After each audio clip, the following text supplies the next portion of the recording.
Ito ang kauna-unahang FM radio sa Camarines Norte. 100.5 DWEN-FM Cool Radio. Cool Radio. Mas pinalakas. Pinagsamang balita at musika. Hatid ng mga batikan at pinagkakatiwalaang news anchors sa Camarines Norte. 100.5 Cool Radio News FM. 100.5 Cool Radio News FM. Mula noon hanggang ngayon, nasa puso ang paglilingkod. Cool Radio News FM, ang tunay na number 1 sa mga Kamnorten. Balitang alas 7. Balitang alas 7. Mga balitang lokal, pangrehiyon, nasyonal at sa lakas ng bansa. Balitang alas 7. At ngayon, narito ang inyong tagapagbalita. Balitang alas 7. Balitang alas 7.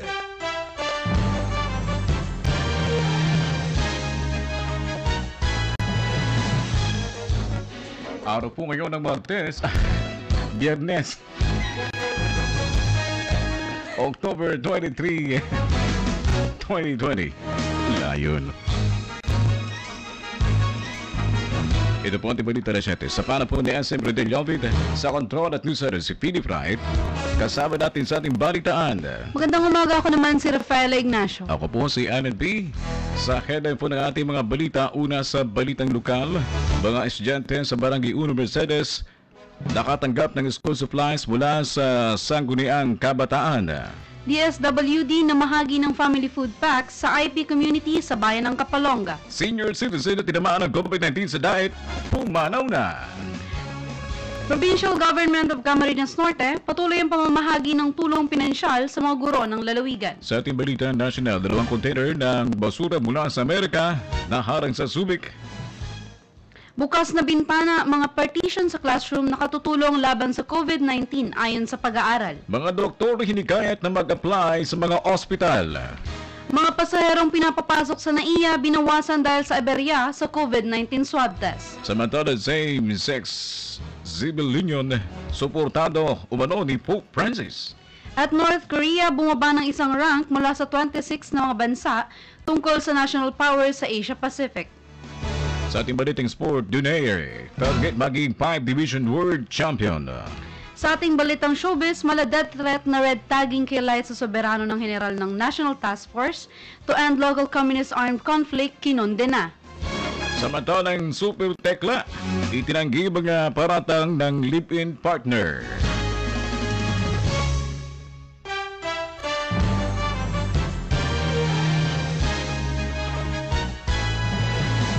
Dumangon tayo sa mga laman ng ating balita. Nagsimula ng mamigay ng mga school supplies ang Sangguniang Kabataan ng Barangay 1 Mercedes sa mga mag-aaral na nasa kolehiyo at LS o arms learners ng kanilang barangay. Kalakip nito ang kagamitan sa eskwela kagaya ng mga yellow pad, notebook, ballpens, correction tape, highlighter, plastic envelope, OTG, flash drive, phone holder, earphone, personalized washable face mask at face shield.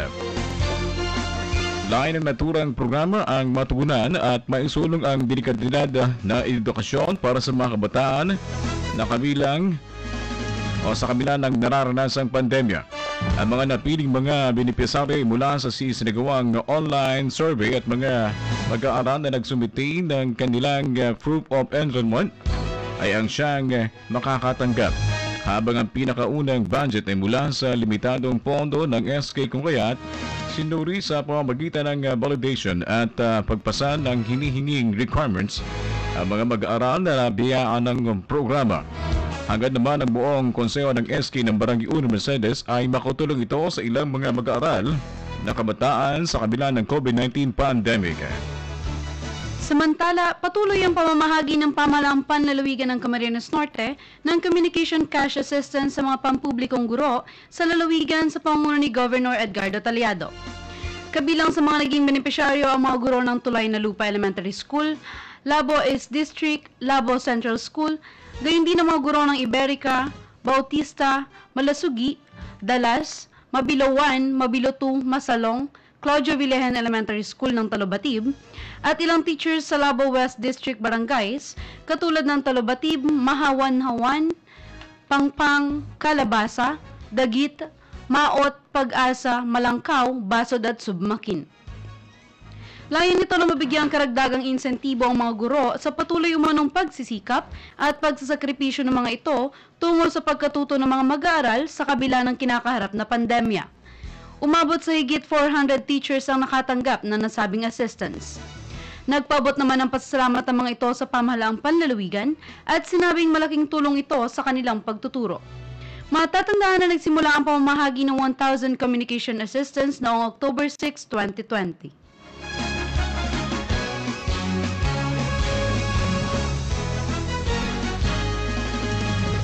Umaabot sa mahigit kumulang 150 family food packs ang pinamahagi ng Department of Social Welfare and Development sa indigenous people community sa bayan ng Kapolonga, Camnorte noong Miyerkules. Ayon sa ahensya, ito mano ay bilang pakikisa sa selebasyon ng buwan ng mga katutubo.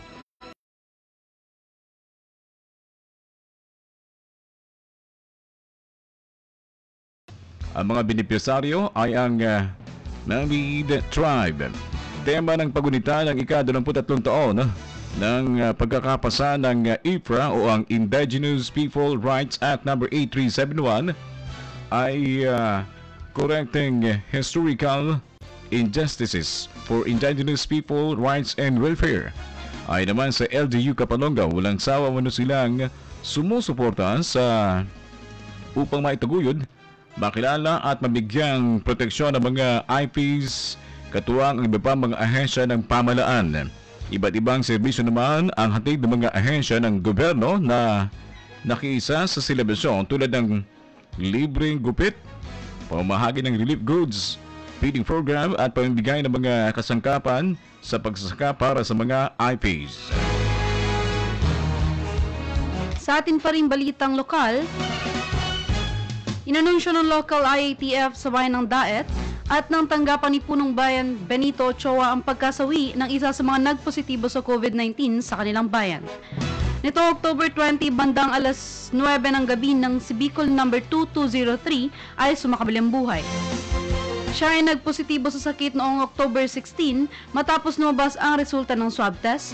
Ngunit bago pa man ito ay sumasailalim na ito sa quarantine sumula pa noong October 14 sa Leon Hernandez Hospital kung saan dito na binawian ang buhay. Si Bicol number 2203 ay isang 66 years old na retiree mula sa Barangay Gahonon at base sa report, acute respiratory distress syndrome antecedent, pneumonia underlying COVID-19 laboratory confirmed ang pinakadahilan ng agarang pagkamatay nito.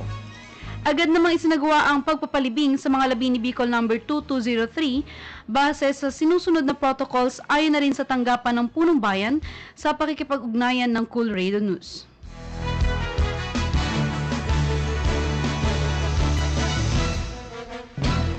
(7:14) ang ating oras. Dumako tayo sa ating balita nasyonal.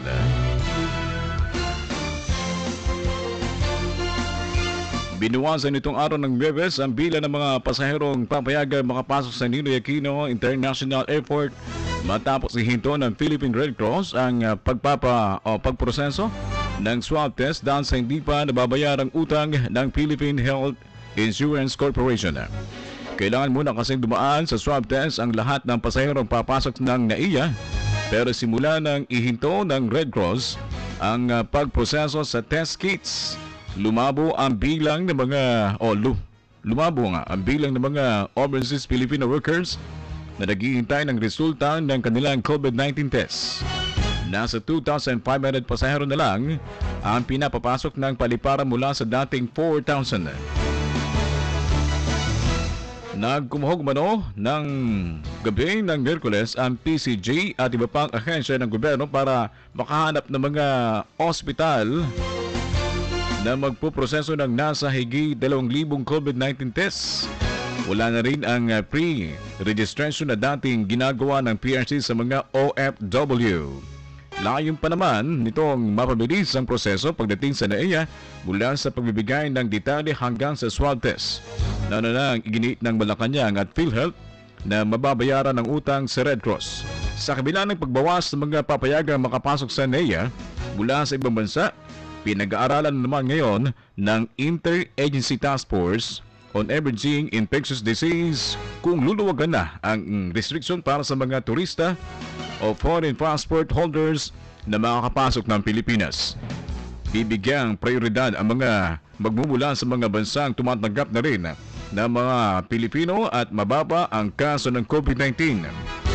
Ayon naman sa Department of Foreign Affairs, bago tumanggap ng turista, kailangan tiyaking kaya ng bansa ang dagdag na pasahero lalo't may issue pa ngayon sa test kits at nilimitahan ang bilang ng mga pinapayagang makapasok sa NAIA. Nakanda naman ang pasilidad ng NAIA sa anumang maging desisyon ng IATF, bawasan man o dagdagan ang dadaan ng mga pasahero. Sa ngayon, may 3 opinyon ang mga pasaherong papasok sa NAIA para sa kanilang mga swab test. Nariyan ang Red Cross na swab test kits para na rin sa 1 o 2 araw lang makukuha ang resulta pero may bayad na 4,000 pesos. Sa mga non-OFW naman ay 3,400 sa OFWs. Maaaring sa mga pribadong ospital din magpa-swab test kung saan mabilis din ang resulta at naglalaro ang presyo sa 6,000 hanggang 10,000. May libreng swab test naman ng PCG sa pamamagitan ng PhilHealth pero maaaring abutin ng 4 o 5 na araw ang paghihintay para malaman ang resulta. Samantala, lumabas sa isang pag-aaral na mas makaliligtas ang mga estudyante sa coronavirus disease kung lalagyan ng plastic partition at kung bukas ang mga bintana at air conditioning sa mga classroom. Sa pagsusuring numerical investigation of aerosol transport in a classroom with relevance to COVID-19, lumalabas na 70% ng mga particle na nalalanghap kapag may nagsasalita ay maaari sa kwarto kung bukas ang mga bintana nito. Lalong may iwasan nila ang transmission ng mga particle kung maglalagay ng barrier sa mga desk na may pagitang 8 talampakan. Kalahati naman sa mga particle na lumalabas kapag umuubo at bumabahin, ang isang tao ay napupunta sa sahig o kaya naaalis ng air conditioning sa loob ng 15 minuto. Ayon sa ilang researchers nitong Martes sa Physics of Fluids. Maaaring paupuin ng mga estudyanteng mataas ang risk sa mga komplikasyon ng coronavirus disease kung saan mas mababa ang posibleng exposure sa particles na nakadepende sa air conditioning layout sa loob ng kwarto ayon sa mga researcher.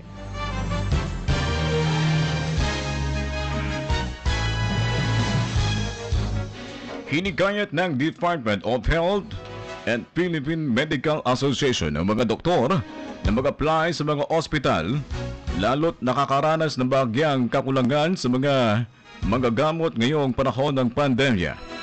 Aminado ang kagawaran at grupo na may mga doktor pa rin natatakot pumasok dahilan para magkulang ang bilang ng mga doktor sa mga pagamutan. Ayon kay Bergery, may mga doktor naman nang na-hire sa ilalim ng emergency hiring program ng pamahalaan pero iba ito sa residency program sa mga ospital. Inaasa bago matapos ang taon ay muling madadagdagan ang bilang ng mga doktor na mag-a-apply sa mga ospital lalo na sa residency program. Naantala din kasi ang pandemya ang licensure exam ng mga nagnanais maging doktor. Sa tala ng DOH, higit 10,000 healthcare workers na ang tinamaan ng COVID-19 kung saan higit 500 na rin ang active cases o hindi pa gumagaling sa sakit. Sa atin pa ring balitang nasyonal, naharang ng mga otoridad ang 2 container ng basura sa Subic Bay International Terminal Corporation ayon sa Bureau of Customs nitong Miyerkules. Ayon sa mga opisyal, bahagi ito ng 30 container na dumating sa bansa mula sa United States na nakakonsign umano sa isang kumpanya at natuklas ang mga basura ang laman ng imbestigahan.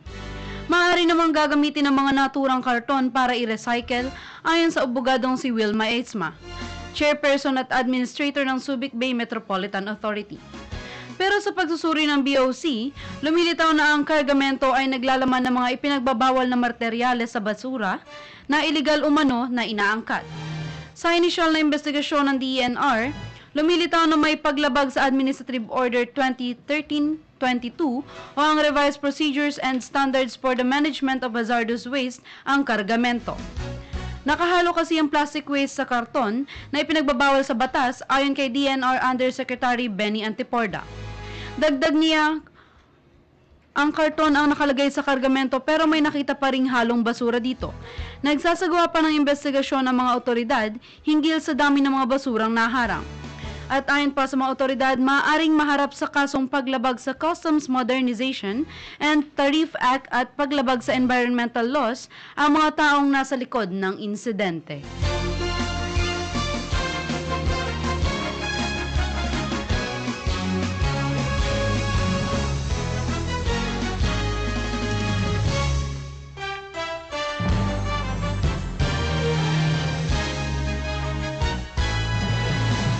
$7:21 ang ating oras, dapat tayo sa ating balita international. Bumaba ng isang rank ang North Korea kung saan nag-rank 17 ito ngayong taon mula sa 26 na bansa kaugnay sa national power sa Asia-Pacific region dahil sa bumababang diplomatic influence. Ayon sa Australian think tank Lowy Institute, hindi naging makabuluhan ng consensus para sa mga isolated North and nuclear meetings sa pagitan ni US President Donald Trump at North leaders Kim Jong-un. Ang Power Index ay nag-a-assess sa relative power ng bansa batay sa kanilang comprehensive performance sa mga lugar gaya ng diplomatic and cultural influence, maging ang economic relationship, military at economic capability. Kaugnay nito, mababa ang score ng Pyongyang sa cultural influence at economic relationship. Bagamat best ang performance nito pagdating sa military capability. Batay sa index, ang US umano ang nangunguna, sinundan ng China at Japan, habang pangpito ang South Korea.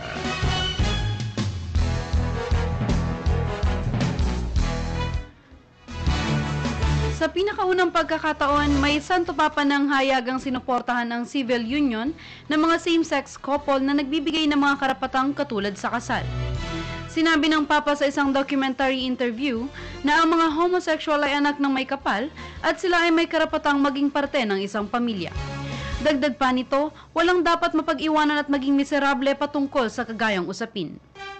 Ang Francesco ay unang napanood nitong October 21 sa Rome Film Festival.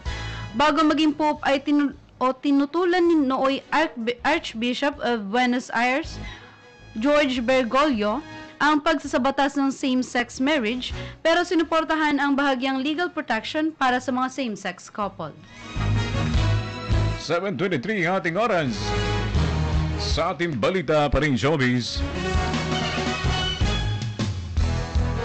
Emosyonal na sinagot ni Super Tekla mga paratang sa kanya ng kanyang live-in partner na si Michelle Lar Banaoga. Ayon kay Tekla, hindi totoo ang mga aligasyon ng kinakasama laban sa kanya dahil nasa tamang katinuan pa naman daw siya at hindi niya magagawa ang mga ganoong bagay lalo't may anak siyang babae. Matatandaan nitong nakaraan ay inireklamo ni Michelle si Tekla sa isang programa noong nakaraang Martes ng hapon tungkol sa pangmumulis niya umano nito sa kanya. Panawagan naman ni Tekla sa publiko na sana ay pakinggan muna ang kanyang side bago siya husgahan ng mga ito. Samantala sa kabila ng reklamo ay tinuloy pa rin ni Super Tekla ang taping niya sa The Bubay and the Tekla Show. Sa atin pa ding balitang showbiz, inulan ng batikos nitong Huwebes ang militar, partikular na ang isang general nito dahil sa ginawa umanong red tagging sa aktres na si Liza Soberano na inilarawan pa ng ilang senador at grupo na tila death threat. Pinuna ng netizens, rights groups at mga mambabatas ang sinabi ni Lieutenant General Antonio Parlade ng National Task Force to End Local Communist Armed Conflict sa Facebook na huwag daw iugnay si Soberano sa komunismo, pero sa parehong pahayag ay tila iyon ang mismong ginawa ng naturang opisyal. Nagsimula ang red tagging kay Soberano nang magsalita siya sa Gabriela Youth Online Forum noong October 13, kung saan emosyonal nitong tinalakay ang mga karasang nararanasan ng mga kababaihan, kabilang ang mga kabataan. Pero nitong Huwebes, pumalag ang kampo ni Soberano sa sinabi ni Parlade. Maging mga mambabatas hindi pinalampas ang anilay red tagging at mansplaining ni Parlade kay Soberano. Samantala, pati artist group binatiko si Parlade dahil sa anilay isang uri ng pananakot, habang dinipensahan naman ng palasyo ang naging babala ni Parlade. Sa matuloy pa ang ating oras, inyo na pong napahingat ng balita alas 7 ngayong pang-araw ng Biyernes, October 23, 2020. Sa pangalan po ni SM Redellavid at sa kontrol ng Center si Philip Wright, ating nakasama sa ating balitaan, Rafaela Ignacio. Ako po naman si Alan B. Susunod po sa atin si Kuya Ricky sa kanyang dyaryo sa Cool Radio.